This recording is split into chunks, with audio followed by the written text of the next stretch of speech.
मंगलम भगवान वीरो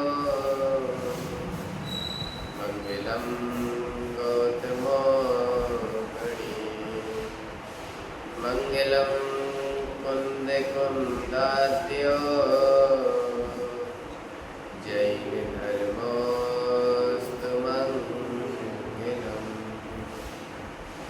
सर्वमंगल मंगल्यम सर्वकल्याणकारिकं प्रदानं सर्वधर्माणां जैनं जयतु शास्त्रिणं नमो विहन्ताणं नमो सिद्धाणं नमो आयर्याणं नमो अज्जायाणं नमो लोये सविसाहुणं। पंच परमेष्टि भगवान की मूल नायक श्री चंद्रप्रभु भगवान की संत श्रमणी आचार्य भगवान गुरुवर श्री आदि सागर जी महावीर कीर्ति जी विमल सागर जी सन्मति सागर जी महाराज की परम पूज्य आचार्य गुरुवर श्री विद्यासागर जी महाराज की परम पूज्य आचार्य भगवान गुरुवर श्री सौभाग्य सागर जी महाराज की तीन कम नौ कोटि मुनि महाराजों की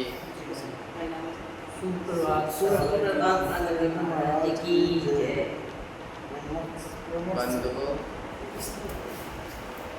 कहते हैं कि इस संसार में गुरु ही सब कुछ है।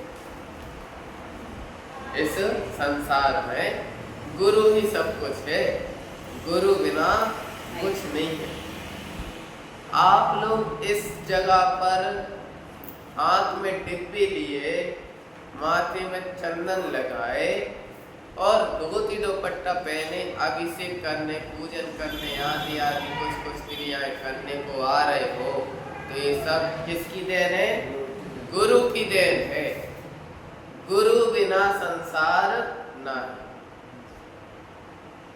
कहते हैं कि गुरु ही इस संसार में परम उपकारी चीज है, अन्य कोई चीज नहीं। जिसके जीवन में गुरु नहीं उसका जीवन शुरू नहीं। कहते हैं जब बालक का जन्म होता है तो सबसे पहले कौन से गुरु होते हैं? माता पिता। बालक को कैसे क्या करना है, कैसे क्या शिक्षा देना है, कैसे लाड़ प्यार करना है, कैसे क्या करना है, कौन करता है? चलना फिरना कौन सिखाता है? भोजन खाना कौन सिखाता है? माता पिता। और कहाँ अपन को क्या बोलना, क्या नहीं करना, क्या करना, ये सब माता पिता सिखाते हैं। द्वितीय गुरु जब बालक शुरू में पढ़ने के लिए, कुछ संस्कार ग्रहण करने के लिए, कुछ विद्या अध्ययन करने के लिए कहा जाता है स्कूल। तो शिक्षा गुरु, द्वितीय गुरु शिक्षा गुरु, और तृतीय गुरु कहते हैं तो किसको कहते हैं? मुनि, आर्यिका, श्रावक, श्राविका, चतुर्वेद संग तृतीय गुरु के रूप में होते हैं। धार्मिक शिक्षा कौन देगा? यदि मुनि महाराज, आर्यिका माता जी, चतुर्वेद संग नहीं मिलेगा तो धार्मिक शिक्षा कौन देगा? किससे सीखोगे? कौन बताएगा कि देव शास्त्र गुरु की अच्छे से अच्छी सेवा करने से पुण्य की वृद्धि होती है और पुण्य की वृद्धि से सब कुछ अच्छा अच्छा मिलता है? कौन सिखाएगा? इसलिए गुरुदेव कहते हैं कि बचपन के ही संस्कार काम आते बचपन में। बचपन के ही संस्कार काम आते बचपन में। हर बच्चे को बिल्कुल अभी यूं सिखाओ कि बेटा धर्म ही सब कुछ है, गुरु ही सब कुछ है। देव शास्त्र गुरु नहीं होंगे तो कोई कुछ नहीं कर पाएगा। क्या है? पूजन में भी अपन बोलते हैं कि धर्म बढ़ो संसार में। यदि धर्म में कुछ नहीं होता तो क्या आदिनाथ भगवान, महावीर भगवान, 24 तीर्थंकर, पार्श्वनाथ आदि भगवान क्या करते? अभी भगवान होते क्या? नहीं होते, ये भी नहीं बन पाते कुछ। यदि इन लोगों ने भी कुछ किया है तो धर्म से ही किया। बिगड़ धर्म का आलम्बन लिए कोई। आज आपके गांव में आरिका विज्ञा श्री माता जी विराजमान है, मुनि श्री विराजमान है, तो किसके आलम्बन से मुनि बने, किसके आलम्बन से आरिका बने? बताओ। धर्म नहीं किया होता या घर में माता पिता ने अच्छे संस्कार नहीं करे होते तो आज हम लोग भी कहीं कहीं पड़े होते, भटक रहे होते कहीं कहीं। किस किस गतियों में तो अपन घूम के आ चुके हैं। पद्मनंदी पंचविंशतिका में कहते हैं कि मनुष्य पर्याय मिलना अति दुर्लभ है। क्या? मनुष्य पर्याय मिलना अति दुर्लभ है। आज कई लोग कहते कि महाराज जी का मुनि मतलब जैन धर्म के अनुयायी होते तो हम आपको आहार दे सकते। और जैन लोगों की मति पता नहीं आजकल कहाँ जा रही है और दूसरे धर्म की मति बिल्कुल यूं जुड़ रही है। अभी हम पिछले गांव में इतने दिनों के आए तो 90% तो हमसे दूसरी समाज के व्यक्ति जुड़े हैं। जैन समाज के तो कटते गए और दूसरी समाज के जुड़ते रहे। तो सोचो उनमें कहीं ना कहीं तो धर्म का संचय मिला होगा। एक जगह तो कहते महाराज जी अभी तक इतने महाराज जी आए उन्होंने तो हमें कुछ नहीं समझा और आप पहली बार ऐसे महाराज जी आए कि हम लोग को आप जोड़ के रख रहे हैं। आप कहीं भीड़ नहीं करते हो, आप इतने सरल हो, ऐसे हो। भैया सरल तो हर व्यक्ति चाहे तो हो सकता है, नहीं चाहे तो नहीं हो सकता। व्यक्ति दूसरे को तो कह देते कि महाराज जी तेज है, महाराज ऐसे हैं, ये ऐसे हैं, वे वैसे हैं। लेकिन कभी अपना देखा? अपना गिलास छान के देखो कि हम कैसे। क्या? अपना गिलास छान के देखो कि हम कैसे हैं। दूसरे को तो यूं उंगली उठा के खड़े हो जाते, तू ऐसा है, अरे वो जैसा है तो ठीक है, तुम तो सरल हो जाओ। छोटे बनने में ज्यादा फायदा है कि बड़े बनने में? बताओ। छोटे बनने में बहुत फायदा, बहुत। बड़े होते तो बड़े को तो सब कुछ करना पड़ता। बड़े महाराज आए, चलो महाराज जी प्रवचन करो। कोई मीटिंग आदि कुछ कोई समाज में कुछ बात हुई, बड़े महाराज को करो, बड़े महाराज को करो, सब कुछ बड़े महाराज को। छोटे महाराज अच्छे शांति से बैठे, खाओ पियो मस्त रहो। बहुत फायदा है छोटे बनने में। और आज क्या चल रहा है? होड़ क्या लगी है? बड़ा। मैं बड़ा। पहले कभी चलता था दही बड़ा, फिर चल रहा केला बड़ा, आलू बड़ा, और अब क्या चलता है? मैं बड़ा। कौन? मैं बड़ा।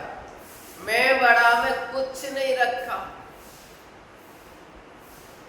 जो छोटे मतलब जो संघ में बड़े महाराज होते हैं ना, वो बड़े बनने के बाद बिल्कुल भूल जाते, बिल्कुल भूल जाते कि मैं बड़ा। अरे भाई ये तो देखो कि तुम्हें बड़ा बनाया किसने?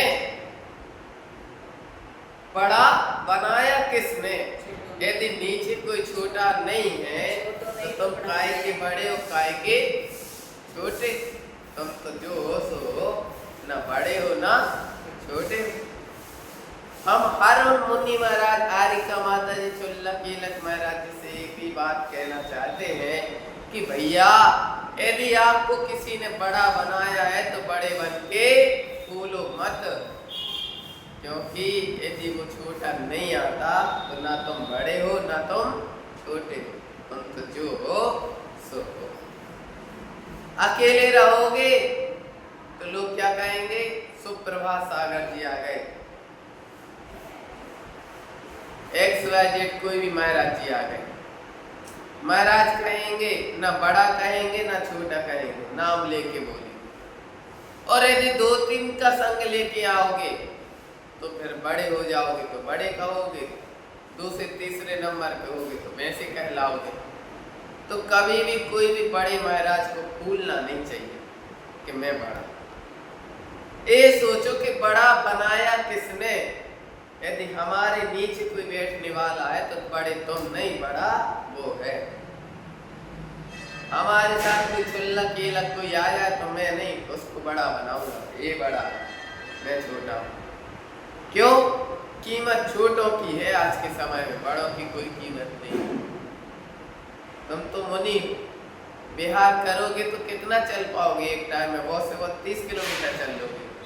वो चुल्ला के लिए कोई तुम्हें बड़ा बनाने आया, तुमने उसकी मान में कुछ छोटी मोटी 19-20 तुमने मान में कमी कर दी, वो फट से कहेगा महाराज जी नमोस्तु में तो चला। तो इसलिए बिल्कुल तुम बहुत से बहुत 30-35 किलोमीटर चल पाओगे एक टाइम में, वो 130-35 चल जाएगा एक टाइम में। कितना भी चल सकता, लेकिन कहने का आशय है तुम कब तक उसके पीछे घूमोगे। इसलिए यानी ये मत सोचो कि मैं बड़ा, मैं तो बहुत छोटा हूँ। मैं शब्द हटा दो तो जीवन यूं ही गुजर जाएगा। कोई व्यक्ति को कहीं से कहीं तक कोई किसी तकलीफ आने वाली नहीं। जिस दिन मैं शब्द निकल गया, मैं एक ऐसा मैं हो गया कि छोटा बड़े को नहीं देखना चाहता, आर्य का मुनि को नहीं देखना चाहता। मैं एक शब्द ऐसा हो गया। सबसे कहना है कि भाई भले कुछ भी हो, पूर्व पर्याय में क्षुल्लक भी रहे होंगे, एलक भी रहे होंगे, त्रियंच भी रहे होंगे, नारकी भी रहे होंगे, लेकिन वर्तमान पर्याय में जो व्यक्ति जैसा है उसको उस हिसाब का सम्मान तो देना ही चाहिए। उसी में सबका फायदा है, नहीं तो ऐसे तो कोई मतलब नहीं। आज हर व्यक्ति के अंदर पंडित जी की भट्टा वाली कहानी आप लोग ने सुनी क्या? पंडित जी के भट्टे बैगन खाने के कुछ और दिखाने के कुछ, यही संसार में चल रहा। खाने के कुछ और दिखाने के कुछ। कई साधु श्रावकों को बताते हैं कि मिलजुल के रहो, इकट्ठे रहो, ऐसे रहो वैसे रहो, और यहाँ साधु ही साधु में 38 का आंकड़ा चल रहा। 36 नहीं, 38 का। 36 का तो राम और सीता में था, 36 के 36 गुण वाले कभी सुखी नहीं रहे, हमेशा जंगल में, और कितने कष्ट उठाए, कितने दुख उठाए। और आज देखा जाए तो हर व्यक्ति में 38 का आंकड़ा। कोई किसी को बढ़ता नहीं देखना चाहता, चाहे वो श्रावक हो, चाहे साधु हो, चाहे कोई भी हो। तो कहने का आशय है कि जो अपन दूसरे को सिखाते हैं वो अपने अंदर भी होना चाहिए। आचार्य श्री कहते थे कि समस्या है तो समाधान भी होगा, कोशिश करो। यानी समस्या है तो समाधान भी होगा, कोशिश करो। आज का व्यक्ति कोशिश करना नहीं चाहता। वो तो ये कहता कि मुझे बना बनाया मिल जाए, बस मैं तो रोटी तोड़ूं और खा लूं, मेहनत ना करना पड़े। तो ज्ञानी जब तक मेहनत नहीं करोगे तब तक कोई चीज नहीं मिलने वाली। जो चीज मिलती है वो मेहनत से ही मिलती है, बगैर मेहनत के कुछ नहीं होता। तो इतना तो ध्यान रखना ही चाहिए। यहाँ भी मुनिवर क्षुल्लक जी बर्णी जी कह रहे हैं कि किसी मुनि संघ में हजारों मुनि साथ में रहते थे और उनमें एक मुख्य आचार्य थे। हम आपको तो यहाँ पर एक धर्म के 4 आदमी संभालने में मुश्किल पड़ते। एक घर में 4 व्यक्ति नहीं इकट्ठे रह रहे, और एक संघ में हजारों हजारों मुनि इकट्ठे रहते थे। तो वो नेचर था उस समय, उस वो भक्ति चलती थी, नेचर था। आज भी वर्तमान में आचार्य सुनील सागर जी हैं, आचार्य विशुद्ध सागर जी हैं, आचार्य सुंदर सागर जी हैं, आचार्य विराट सागर जी थे। कभी इतने बड़े बड़े संघ संभाले, इतने वृद्ध साधुओं को संभालना कोई छोटी बात नहीं है। अभी वर्तमान में आचार्य चतुर्थ पट्टाधीश सुनील सागर जी महाराज हैं, अहमदाबाद के साइड गुजरात में कहीं। उनके संघ में आज भी 75 पिच्छी है। कितनी? 75 पिच्छी को बिल्कुल कैसे संभाल के, बिल्कुल 1% कहते कि सुनील सागर जी महाराज तो यहाँ पे आए थे। 1% तो कहते हैं कि 1% तो कहते हैं कि सुनो कि जवान साधु को संभालना तो फिर भी सरल है, लेकिन वृद्ध साधुओं को संभालना बीरबल की खिचड़ी की बराबर है। बीरबल की खिचड़ी कैसी पकती है? नीचे चूल्हा बना और सीलिंग पे टंगी है, पक जाएगी क्या खिचड़ी? तो ऐसे ही वृद्धों को संभालना बहुत कठिन है। लेकिन वो आचार्य सुनील सागर महाराज देखो कितनी क्षमता रखते होंगे। समय समय पर डांट भी देते हैं, समय समय पर प्यार भी देते हैं, लाड़ भी देते हैं, दुलार भी देते हैं। गुरु, गुरु मतलब पिता। पिता वो ही कर सकता है, गुरु वो ही कर सकता है जो पिता को करना चाहिए। अपने बालक को कैसे संभालना है, कैसे उसको लाड़ प्यार देना है। कुंभकार मटका बनाता है, घड़ा बनाता है, तो पहले उसको आकार दिया, कुछ दिन उसको आकार दे के रखा, थोड़ी मिट्टी कड़क होएगी, फिर उसको एक हाथ से मारेगा और एक हाथ से प्रेम देगा, लाड़ देगा, तब जाके वो कुंभकार मटका बना पाता है, वो मटका कलश बन पाता है। फिर उसको कितनी तेज अग्नि में उसको पकाया जाता है। तो जब तक पकोगे नहीं ज्ञानी, तब तक निर्वाण नहीं मिलने वाला। तीर्थंकरों ने देखो कितने कितने तप किए, कितने कितने मुनिराजों ने साधना की, ध्यान लगाए। गज कुमार मुनि सिगड़ी रख दी जलती हुई, कोई बात नहीं। यशोधर मुनिराज देखो श्रेणिक ने मरा हुआ सांप डाल दिया। यशोधर मुनिराज देखो कितने कितने उत्सर्ग हुए। और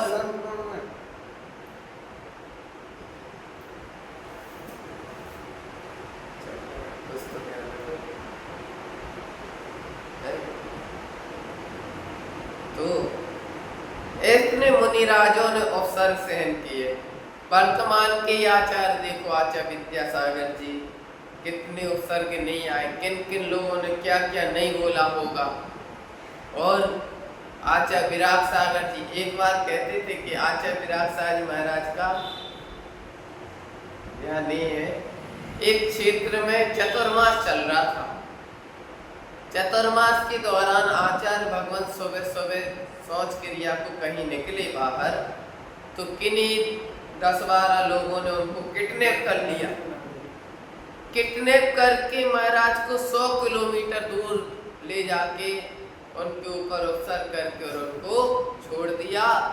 तो अब मुनिराज का तो बंधन मुक्त हो गए, मतलब बंधन से सीमा से ज्यादा निकल गए। तो आचार्य भगवान वही एक तालाब के किनारे चट्टान पे बैठ गए योग निरोध करके, जब तक है हम तो हम यही बैठेंगे, हम कहीं नहीं जाएंगे। विराट सागर जी महाराज, हाँ, गणाचार्य विराट सागर जी। फिर उनके संग साथियों ने खूब उनको ढूंढा, खूब खोजा, खूब सब कुछ किया।